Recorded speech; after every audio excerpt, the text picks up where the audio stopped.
श्रृंगार और देशभक्ति की ये रचना सुनाई, निश्चित रूप से आपके दिलों तक उतरी होगी। एक बार जोरदार तालियां अरुचि कपूर।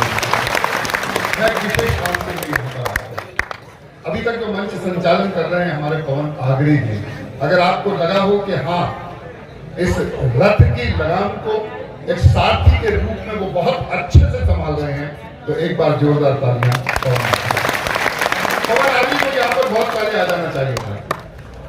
42 किलोमीटर 22 साल में चलकर आया, बहुत धीरे धीरे आया, लेकिन अब मुझे लगता है कि सरकार आशीर्वाद उसको मिलेगा और वो अब हर साल आएगा, अब हमेशा आएगा।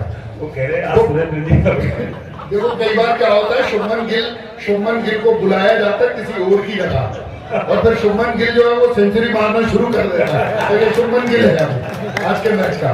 तो इस शुभमन गिल के लिए जोरदार तालियां फिर से तो मैं आमंत्रित करता हूँ पवन आगरी को, जो बहुत ही प्यारा सा संचालक और सोशल वर्क में आगरा में पवन आगरी का नाम अपरिचित नहीं है। यहाँ कविता में उसके पास हास्य व्यंग्य है, कविता की विधाएं हैं, अलग अलग विधाओं में वो कविता सुना सकता है। मैं बड़े सम्मान के साथ आज के मंच संचालक पवन आगरी को आमंत्रित करता हूं कि वे अपना कविता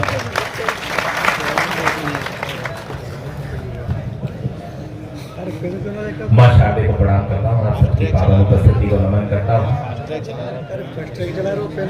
मेरे बाद दो बड़े कवि शेष हैं, और शेष नहीं है वो विशेष है।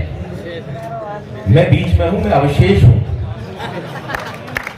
मैं आपको बताता हूं, आदरणीय डॉक्टर कुमार विश्वास जी मेरे बड़े भाई हैं, और आज राजा खेड़ा के मंच पर ये कहते हुए मुझे बड़ा गर्व हो रहा है कि मैं आज जो भी कुछ हूं इनकी वजह से हूं। मैं और भी आगे जा सकता था, लेकिन उन्होंने जाने नहीं दिया। एक बार जोरदार तालियां। मैं आपको बताता हूं साहब, ये साहित्यिक अनुष्ठान कराया है माननीय पवन जैन साहब, लेकिन आजकल हिंदी की स्थिति हो क्या रही है। जैसे रेलवे स्टेशन की बात थी, मुझे एक ट्रेन के बारे में पता करना था, मैंने एक सज्जन से पूछ लिया कि भैया ये पूछताछ कार्यालय कहाँ है। मेरे युवा लोग सुने, मैंने पूछ लिया कि भैया ये पूछताछ कार्यालय कहाँ है। हिंदी का विद्यार्थी, हिंदी से एमए किया, हिंदी से पीएचडी कर रहा हूं, मैंने पूछ लिया कि भैया ये पूछताछ कार्यालय कहाँ है। वो साहब काफी जल्दी में थे, बोले मुझे नहीं मालूम, साइड में जाके इंक्वायरी से पता कर लो। ये मैं आपको बताता हूं साहब, मेरी एक भतीजी वो कॉन्वेंट स्कूल में पढ़ती है। आजकल कॉन्वेंट स्कूलों में किस तरह की पढ़ाई चल रही है, वो कॉन्वेंट स्कूल में पढ़ती है। मैंने एक दिन उससे पूछ लिया, बेटा तेरी पढ़ाई कैसी चली? बोला अंकल बहुत अच्छी चल रही है। मैंने कहा हिंदी की? बोले हिंदी की भी बहुत अच्छी चल रही है। मैंने वैसे ही उसका सामान्य ज्ञान जानने के लिए उससे पूछ लिया कि अच्छा बेटा महादेवी के बारे में तुम कितना जानती हो? आप विश्वास करिए साहब, 15 मिनट तक सोचती रही। बोले अंकल मैं कंफर्म तो नहीं हूं, पर मुझे लगता है कि महादेवी श्रीदेवी की बड़ी बहन का नाम होगा। आप किसी रिक्शे वाले से कहीं उन्हें विश्वविद्यालय चलेगा साहब, ये क्या होता है? बोली यूनिवर्सिटी चलेगा ना साहब, ऐसे बोलिए ना हिंदी में। मैं आपको बताता हूं साहब, मैं तो यूपी बोर्ड में परीक्षा दी है, आपने भी ऐसी परीक्षा दी होंगी। हिंदी की 4-5-6 कवियों की जीवनी याद करें तो उसमें एक कवि की जीवनी पेपर में फंस जाती है। एक लड़का था दूसरे दिन हिंदी की परीक्षा थी, उसे किसी कवि की कोई जीवनी याद नहीं हुई, तो उसने उन कवियों की जीवनी की नकल तैयार करी और उसे शरीर के प्रत्येक हिस्से में छुपा लिया। अब उसे ये भी याद नहीं रहा कि उसने कौन सी पर्ची कहां छुपा ली, उसके लिए उसने पर्ची तैयार कर ली, वो पर्ची पकड़ी। मैं चाहता हूं एक बार मुझे तालियों से आदेशित कर दे, क्योंकि मैं उस क्रम में जल्दी से बात करता हूं कि बोर्ड की परीक्षा का सालाना सत्र हिंदी का या प्रश्न पत्र सभी परीक्षार्थी पेपर हल कर रहे थे, कुछ अकल से और कुछ नकल कर रहे थे। तभी एक छात्र ने छोटी सी पर्ची निकाली, उस पर कुछ उड़ती सी नजर डाली, लेकिन निरीक्षक की नजर से बच नहीं पाया। उसने उस छात्र से उस पर्ची को छुड़ाया और पर्ची को पढ़कर तो उसके छक्के छूट गए, हिंदी के कवियों के भाग्य खुल गए। उस पर्ची में लिखा था कि कबीरदास जी मोजे में, सूरदास जी बाह में। उस पर्ची में लिखा था कि कबीरदास जी मोजे में, सूरदास जी बाह में, तुलसीदास बैठ में, बिहारी लाल पाँव में, महादेवी आस्ती में, पंत जी अगल में, प्रसाद जी कॉलर में, निराला जी बगल में। कबीरदास जी मोजे में, सूरदास जी बाह में, तुलसीदास बैठ में, बिहारी लाल पाँव में, महादेवी आस्ती में, पंत जी अगल में, प्रसाद जी कॉलर में, निराला जी बगल में, और शेष के लिए छोटी सी पर्ची घड़ी के डायल में, जिसमें हिंदी साहित्य का इतिहास मिल जाएगा। और नकल करके यदि पकड़ा गया तो बड़ा नोट पीछे की जेब में, जिसे पाकर निरीक्षक मिल जाएगा। पीछे की जेब में जिसे पाकर निरीक्षक मिल जाएगा। हमें की बुद्धिमत्ता पर बड़ा असर हुआ कि कि देखो ये लड़का कितना दूरदर्शी है। अरे हम सबसे ज्यादा मर्मस्पर्शी है, यदि ये बड़ा पर कुछ नहीं बन पाया तो जरूर ये नेता बनेगा और हम जैसे शिक्षित बेरोजगारों का प्रणेता बनेगा। ये देखते देखते हमसे बहुत दूर निकल जाएगा और हम जैसा युवा इस शिक्षा की चक्की में पिसता ही रह जाएगा। मित्रों, मैं पिछले दिनों लाफ्टर में गया तो मैंने कुछ प्रयोग किए। मैं देख रहा हूँ हमारी नौजवान पीढ़ी यहाँ पर बैठी है, मैं देख रहा हूँ हमारी भूतपूर्व नौजवान पीढ़ी यहाँ पर बैठी है। मैं बुजुर्गों को भूतपूर्व नौजवान कहता हूँ और राजा भूतपूर्व तो मैंने पिछले दिनों कुछ प्रयोग किए। पहले किसी लड़के के बारे में यह पता लग जाता था, जब भी कोई सगाई संबंध की बात चलती थी और यह पता लग जाता था कि ये लड़का ड्रिंक करता है, तो लोग आश्चर्य करते थे, हैं ये लड़का ड्रिंक करता है। स्थिति आज भी वही है। आज किसी लड़के के बारे में पता लग जाता है कि लड़का ड्रिंक नहीं करता, तब भी लोग आश्चर्य करते हैं लड़का ड्रिंक नहीं करता। आपको पता होगा पहले लोग खाना घर पर खाते थे, फ्रेश होने के लिए बाहर जाते थे। ग्रामीण अंचल में आज भी चल रहा है, पहले लोग खाना घर पर खाते थे, फ्रेश होने के लिए बाहर जाते थे। आज स्थितियां कहां तक आ गई हैं, आज लोग फ्रेश होने के लिए घर आते हैं और खाना खाने के लिए बाहर जाते हैं।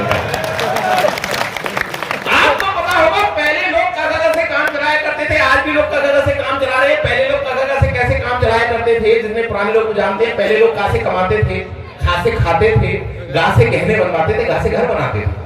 कहां से कमाते थे, कहां से खाते थे, गाय से गहने बनवाते थे, गाय से घर बनाते थे। स्थिति आज भी वही, आज भी लोग कागज से काम चला रहे हैं। आज लोग कहां से कर्ज ले लेते हैं, कहां से उसे खा जाते हैं, गाय से गायब हो जाते हैं और रास्ते मिल जाए तो गाय से मुर्गी और देते हैं। ये हमारे प्रधानमंत्री जी ने कहा कि मैं खाऊंगा ना खाने दूंगा। अब हिंदुस्तानी आदमी बड़ा चतुर है, उसने लंच पैक कराया और विदेश जाकर खाया, चाहे वो नीरव मोदी हो चाहे विजय माल्या हो। आदरणीय डॉक्टर कुमार विश्वास जी ने केवी सम्मेलन में जब मुझे बुलाया था तो मेरा एक व्यंग बहुत वायरल हुआ था। मैं उस रचना को पढ़ना चाहता हूँ, लेकिन एक बार चाहता हूँ तालियों से मुझे आकर्षित करें कि जब भी मौसम गर्मी या सर्द रहता था, पुराना रोग था, घुटनों में दर्द रहता था, बड़े जतन किए पर अच्छे से चल नहीं पाए। हमने जोड़ों के दर्द के लिए खूब च्यवनप्राश खाए, फिर अचानक हमने पीएनबी से मोटा लोन लिया और बदले में सामने वाले को संतुष्ट भी किया। अब मेरे पैरों में इतनी ताकत आ गई है कि मैं पर्वत तक लहन सकता हूं, मैं बैंक का पूरा पैसा लेकर विदेश भाग सकता हूं। आपको पता होगा पहले कोई नेता अपने पार्टी अध्यक्ष के पास टिकट मांगने जाता था, कहता था साहब आप मुझे उस शहर से टिकट दे दीजिए, मैं वहां से जीत जाऊंगा क्योंकि वहां के लोग मुझे जानते हैं। आज का नेता जब भी पार्टी अध्यक्ष के पास टिकट मांगने जाता तो कहता साहब आप मुझे उस शहर से टिकट मत दीजिएगा, मैं हार जाऊंगा क्योंकि वहां के लोग मुझे जानते हैं। आपको पता होगा ये हमारी मातृशक्ति बैठी है। पहले कोई लड़की अपनी माँ से पूछ लेती थी कि माँ मैं जीन्स पहन लूं, तो उसकी माँ उसे मना कर दे, नहीं बेटा जीन्स नहीं पहनना अच्छी बात नहीं है। आज इस स्थिति कहां तक आ गई, आज कोई लड़की अपनी माँ से पूछती है माँ मैं मिनी स्कर्ट पहन लूं, तो उसकी माँ कहती है बेटी पहन ले, कुछ तो पहन ले।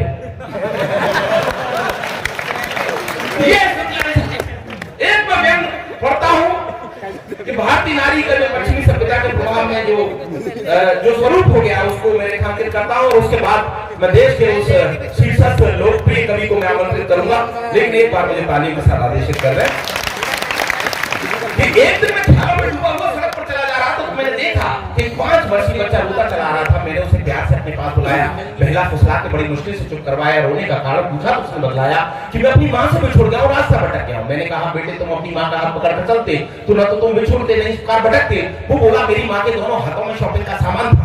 उसकी इस बात को सुनकर मैं बड़ा परेशान था। मैंने कुछ सोचकर कहा अपनी माँ की साड़ी का पल्लू भी पकड़ लेते और इस तरह अपने घर की राह नाप लेते। वो बोला साड़ी होती तो पल्लू पकड़ता ना,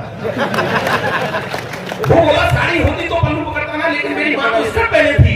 अब भारतीय नारी को पश्चिमी प्रधान में देखकर दुख सहने की बारी मेरी थी। उदास मन से मैंने फिर कहा बेटे स्कर्ट कोई पकड़ लेता, अरे ना तो तू परेशान होता ना मैं परेशान होता। वो बोला स्कर्ट भी इतनी ऊंची थी कि मैं उसको छलकर भी नहीं पकड़ सकता। वो बोला स्कर्ट भी इतनी ऊंची थी कि मैं उसको छलकर भी नहीं पकड़ सकता था। मैं समझ गया कि फैशन की मारी कोई युक्ति होगी जिससे अपना बच्चा भी नहीं समझ सकता था, जिसे सिर्फ अपने हुस्न फैशन और जवानी से प्यार था, न भारतीय सभ्यता से प्यार था, न अपने बच्चे से प्यार था, न भारतीय सभ्यता से प्यार था। और दोस्तों जी मैं चाहता हूं एक बार जोरदार तालियां। मैं